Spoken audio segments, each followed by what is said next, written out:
Hi, welcome back to the Amoretti kitchen. Today I am going to brown some butter and then I'm going to strain it.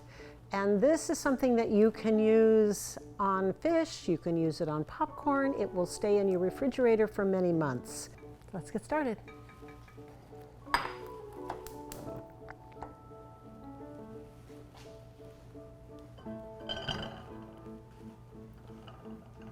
Okay, so as this butter melts, I'm going to be skimming the milk solids off the top of it and putting it in a bowl, and then I'll strain it.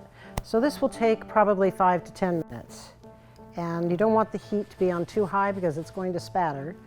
So I will turn this down a little bit. And for storage purposes, you want to chill it. It will keep for many months. You can use it right away after you've strained it if you're using it on fish or chicken or popcorn. But you can also just store it in the fridge and use it whenever. So that's what we're going to do today. The uses for cooking with brown butter are many, and once you have started to use it, you may not go back to using regular butter. It intensifies the flavor, and it will bring out a nuttiness of whatever you're cooking. So I just suggest that you try it and see if you like it. All right, so we have some milk solids forming at the top, and I'm just skimming the top, keeping the heat kind of low.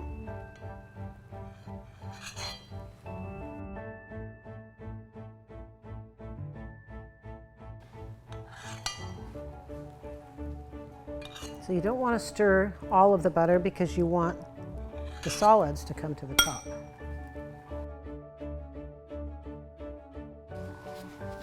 And once the butter starts to brown, the smell is great.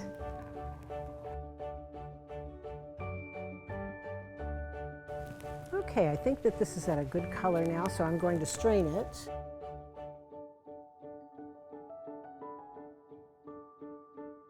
Thanks for watching. I hope you enjoyed the video. Please subscribe to our channel and our newsletter. We want to keep you updated on all of our discounts, our promos, and our recipes. See you next time.